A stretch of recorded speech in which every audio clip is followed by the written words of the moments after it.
Hi, I'm Joe Webb, and this semester we began researching countries in which to have our international experience. Some of the countries we researched were China, Bolivia, India, Mexico, Malta, the Dominican Republic, Brazil, Sri Lanka, South Korea, Jamaica, United Arab Emirates, Puerto Rico, Ghana, Nicaragua, Sweden, Taiwan, and the Philippines. These initial countries were chosen based on the task force criteria that includes, but is not limited to, being a developing country, being safe for travelers, being outside of our comfort zone, being economical to travel to and live in, being able to support sustainable projects, and having a need for technological leadership. Our initial research focused on the country's governmental structure, culture, language, and location.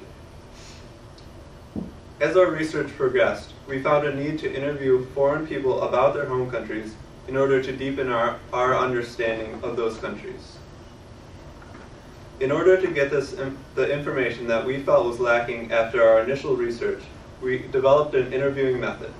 The interviewing method was used to achieve specific goals concerning each country, including determining the political climate, inquiring about the perception of U.S. citizens, determining areas of concern that could be aided by a feasible project,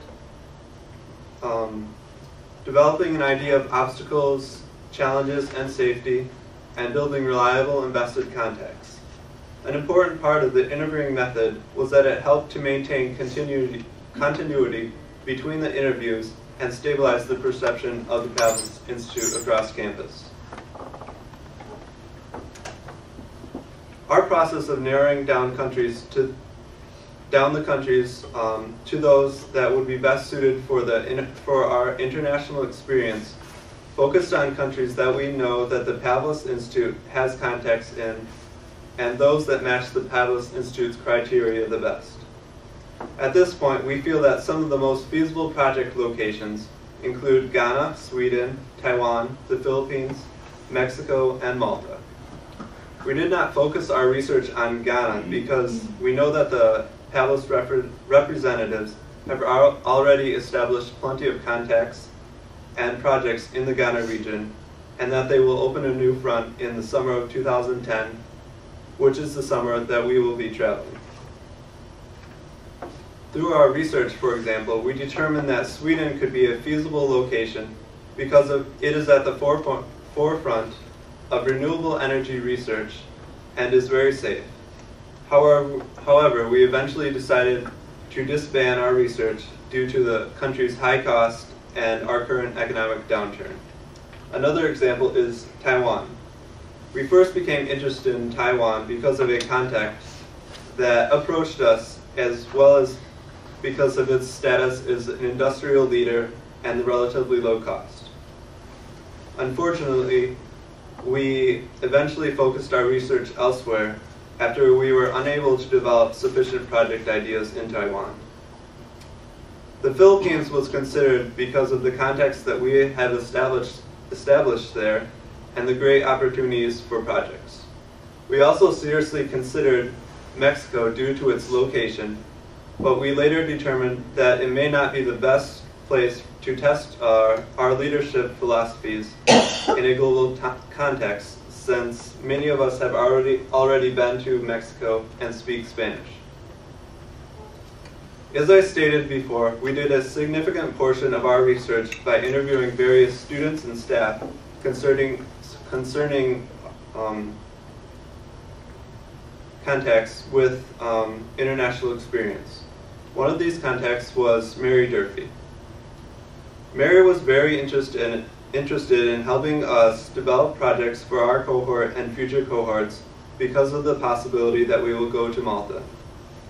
She is in correspondence with people from the University of Malta and the Maltese government concerning project ideas involving ecological restoration, housing for refugee camps, water storing systems, stabilization of historical structures, expansion of TechT to the University of Malta. Mary will also be looking into projects further when she goes to Malta December 13th, and we hope to speak with her again when she returns. Malta has a lot of potential as a place for us to implement a project, though we feel that it does not best fit our criteria, as it is a well-developed Western European English-speaking nation, and it is culturally similar enough to the US that we feel that it does not provide us with a leadership experience that matches the goals of the Institute. While researching nations, one of the most important criteria we looked for was the location's feasibility for sustaining projects. We have found some projects that could be easily implemented in a number of nations. This is possible because they deal with sustainable solutions to problems the entire world experiences: water purification, cooking, and alternative fuels. And with that said, I'll pass it on to Charles, who will talk to you about one of those projects.